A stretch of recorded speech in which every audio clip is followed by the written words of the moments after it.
The rain hammered down, a relentless rhythm against my invincible world.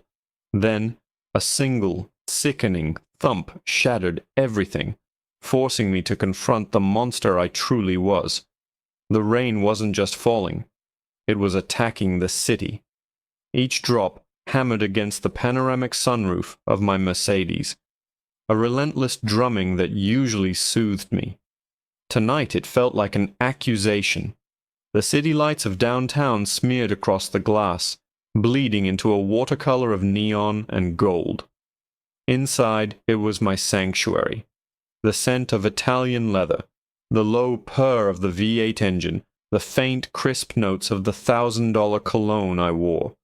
This was my world, a world I had built from nothing. Just 2 hours ago, I'd closed a deal that would net my company another 9 figures. I was invincible. I took a slow sip of the lukewarm coffee from the console. My driver, Marcus, navigated the slick, narrow streets with a practiced ease. He'd been with me for 15 years, evolving from a simple driver to my head of security, my confidant, my fixer. He was a man of few words, with a face that looked like it had been carved from granite and left out in the sun. He saw everything and said only what was necessary. "Detour, sir," he said, his voice a low rumble. "Accident up ahead on the main drag. This'll be quicker." "Just get me home, Marcus," I mumbled, leaning my head back. I was already mentally planning the celebration. Champagne, the kind with a name you can't pronounce, and a view from my penthouse that made the rest of the world look like a toy set. We turned down a side street, an artery I rarely saw. The towering glass and steel of my world gave way to brick and fire escapes. The homeless sought shelter in the deep-set doorways, turning into shapeless bundles of wet rags. I averted my eyes. They were a part of the city's scenery I preferred to ignore, a glitch in the perfect system I inhabited. That's when it happened. It wasn't a screech of tires or a dramatic crash. It was a soft, sickening thump. It was the sound of something yielding that shouldn't have.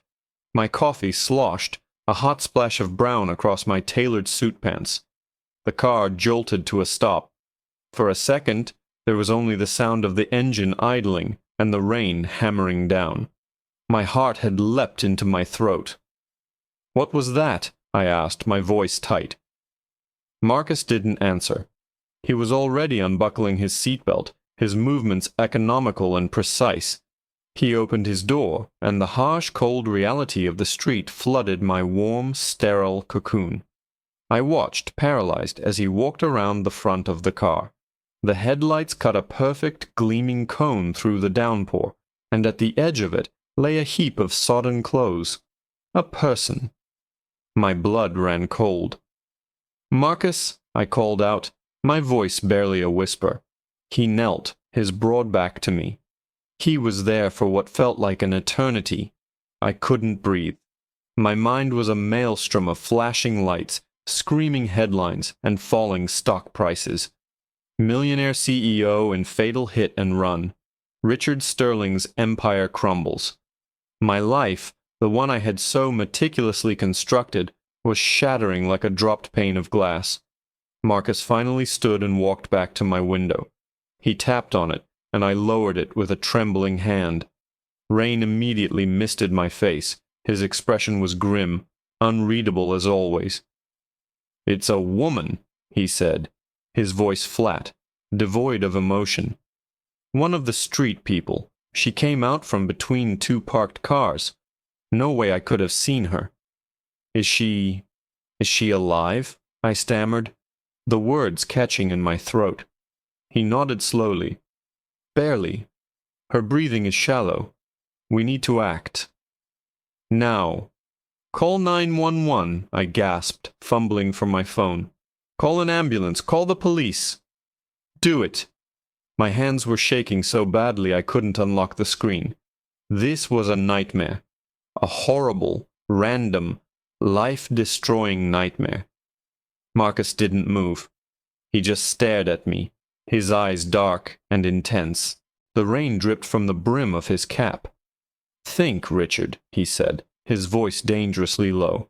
"Think for 1 second. The police arrive. They smell the scotch on your breath from that meeting. They see you, in this car, in this neighborhood. They see her. What does that story look like on the morning news?" It was an accident," I insisted, my voice cracking with panic. "You were driving." "And who do I work for?" he countered, his logic a cold blade slicing through my hysteria. "Who will they really put on trial? The driver or the billionaire in the back seat? Your face will be plastered everywhere. Sterling Corp CEO kills homeless woman. Your investors will panic. Your board will demand your resignation. Everything you've built, gone. Because of a woman who probably doesn't even have a name." A wave of nausea, cold and acidic, churned in my stomach. He was right. He was horrifically, terrifyingly right. The truth wouldn't matter. The optics would destroy me. "So what do we do?" I whispered, looking from his stony face to the crumpled form lying just feet away in the rain. "What the hell do we do, Marcus?" He leaned closer, his voice dropping to a conspiratorial hiss that was almost swallowed by the storm. "We don't call the cops," he said. "We don't call anyone." He glanced towards the back of the car, at the cavernous, empty trunk. "We make her disappear." The word hung in the air between us, thick and poisonous. Disappear. It wasn't a suggestion. It was a command wrapped in a solution. My mind screamed, "No!" A frantic, silent protest from a part of me I thought had died years ago. This was a human being, a life. But another louder voice, the one that had clawed its way to the top of this city's food chain, was already calculating the odds. It projected visions of my face on CNN, of reporters camped outside my office, of the stock ticker for Sterling Corp flashing red, red, red. It showed me my world, my perfect gilded world, burning to the ground. And for what? For a nameless woman who had stumbled out of the darkness. "Do it," I heard myself say, the voice a stranger's, thin and reedy against the storm. The moral crossing of that line was shockingly quick. It was less a deliberate step and more of a panicked fall. Marcus didn't need to be told twice. He moved with a chilling efficiency that told me this wasn't the first time he'd had to clean up a mess. He popped the trunk, the soft hydraulic hiss a grotesque counterpoint to the wailing wind. He walked back to the woman and lifted her as if she weighed nothing. Her head lolled back, a string of wet, matted hair falling across her face. "Help me, sir," he grunted. My legs felt like lead, but I forced myself out of the car. The rain was a physical shock, instantly soaking my $1,000 suit. I smelled the wet asphalt, the garbage from a nearby alley, and the faint, metallic scent of blood. I grabbed her legs. They felt like ice-cold sticks through the drenched, rough fabric of her jeans. She wore no shoes. Her feet were bare, blue, and filthy. We maneuvered her into the trunk, folding her into the space like a discarded marionette. I couldn't look at her face. I just focused on the task, my movements clumsy and panicked next to Marcus's calm precision. He closed the trunk. The quiet click sealed our pact. It sealed her fate and mine. The drive was the longest 20 minutes of my life. I sat in the back, staring at my reflection in the dark window, not recognizing the pale, haunted man looking back. Every pair of headlights in my rearview mirror was a cop car. Every distant siren was for us. Marcus drove with infuriating calm, his hands steady on the wheel, his eyes on the road. He took a series of back roads that led us out of the city and into the sprawling, manicured suburbs where the ultra-rich, like myself, hid from the world. We didn't go to my penthouse. Instead, he drove to a forgotten gatehouse on the far edge of my country estate. A sprawling 100-acre property I used maybe twice a year. The gatehouse was a stone cottage, a place I hadn't visited in a decade. swallowed by ivy and shadow. He had a key. Of course he did. Inside it smelled of dust and damp. A single bare bulb cast long, dancing shadows across the room. We carried her in and laid her on a dusty, moth-eaten sofa. The finality of it hit me like a punch to the gut. She was here, in my world. A piece of the ugly reality I paid so much to avoid was now lying in the heart of my sanctuary. For the first time, I got a proper look at her face. The rain had washed some of the grime away. She wasn't as old as I had first thought. Maybe late 30s, early 40s. Life had just been cruel to her. There was a deep gash on her forehead, still oozing blood, but beneath the hardship, you could see the ghost of someone who might have once been beautiful.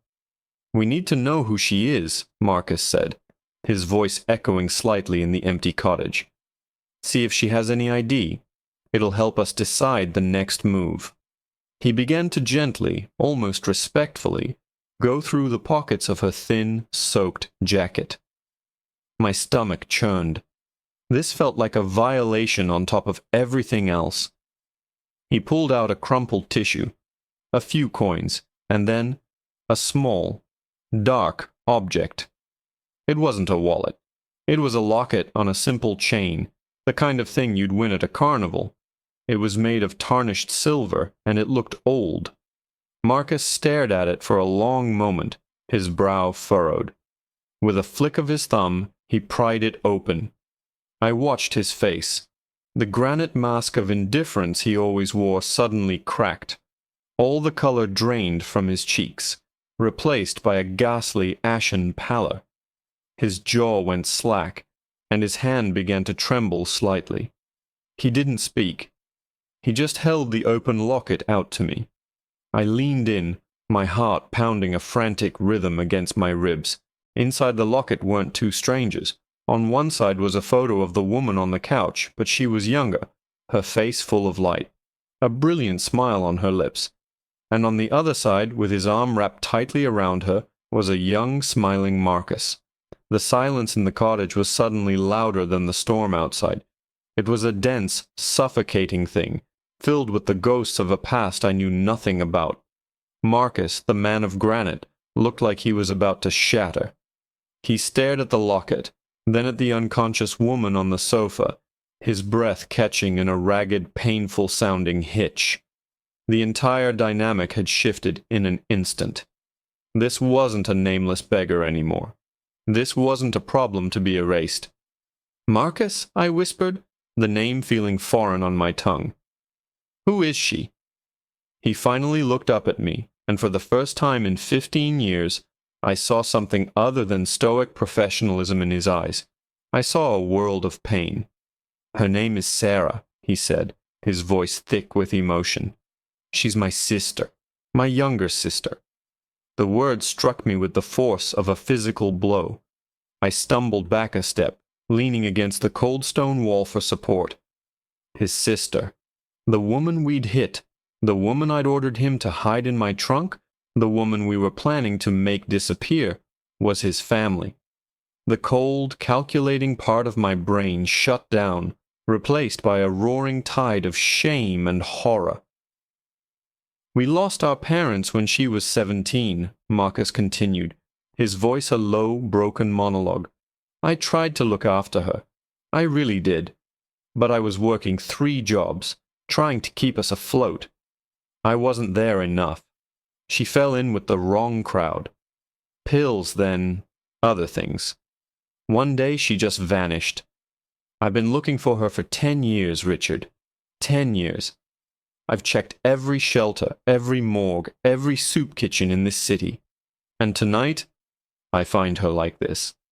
He knelt by the sofa and gently brushed the wet hair from her face. His large, calloused hand, the hand of a man who could end a threat without a second thought, was impossibly tender. A single tear traced a path through the grime on his cheek. In that moment, everything became terrifyingly clear. The deal I'd closed, the penthouse, the stock price, it was all meaningless noise. I had brought this man, my most loyal confidant, to the brink of helping me dispose of his own sister. The monstrousness of it threatened to swallow me whole. My invincibility was a sham. I was a coward, hiding in a gilded cage of my own making. Sarah let out a soft moan, a flicker of life that cut through the tension. Marcus's head snapped up. "She's alive," he breathed, a desperate hope igniting in his eyes. "We have to get her to a hospital." "No," I said, the word coming out before I'd even fully formed the thought. Marcus's face hardened, a flash of murderous rage replacing the grief. "Don't you dare," he started, his voice a low growl. "No, not a hospital," I clarified, my mind suddenly racing, not with self-preservation, but with a desperate need to fix this, to undo what I had done. "They'll ask questions we can't answer. They'll call the police. We can't risk that. Not for her, not for us." I pulled out my phone, my hand steady for the first time all night. I didn't dial 911. I scrolled to a private number, a man whose silence and discretion I had paid for many times over for other, less critical reasons. "I have a doctor," I said, my eyes locked on Marcus's. "Dr. Evans. He's the best trauma surgeon in the state. He's discreet. He'll come here. No questions asked." I made the call. It was a blur of clipped, urgent sentences and a promise of a wire transfer that would ensure a lifetime of complicity. While we waited, Marcus found a dusty blanket and covered Sarah, his movements full of a reverence that was painful to watch. We didn't speak.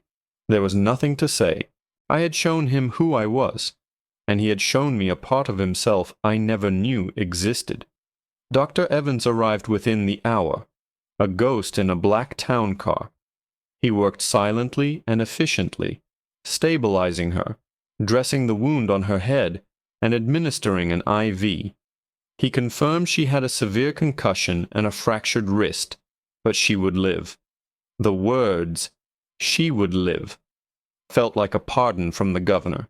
That night was the beginning of the end of the man I used to be. Sarah didn't wake up for 2 days. When she did, she found herself not in a dusty cottage, but in the best private medical facility in the country, with Marcus sitting by her bedside. I paid for everything. The top doctors, the round-the-clock care, the long, arduous road of rehabilitation that lay ahead.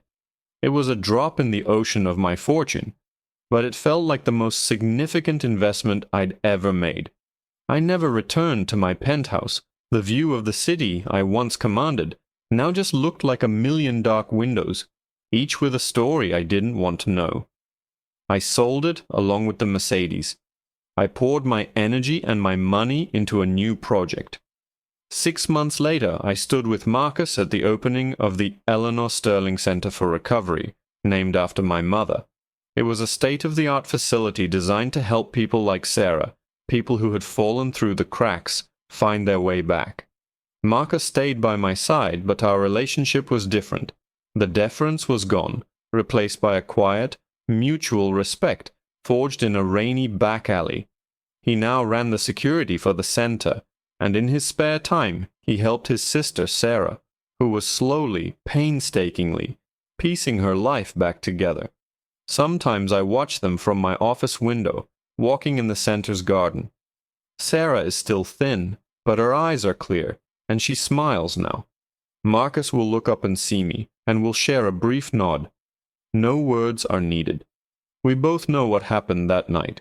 I hit a beggar woman with my car, but in the end it wasn't her life that needed saving. It was mine.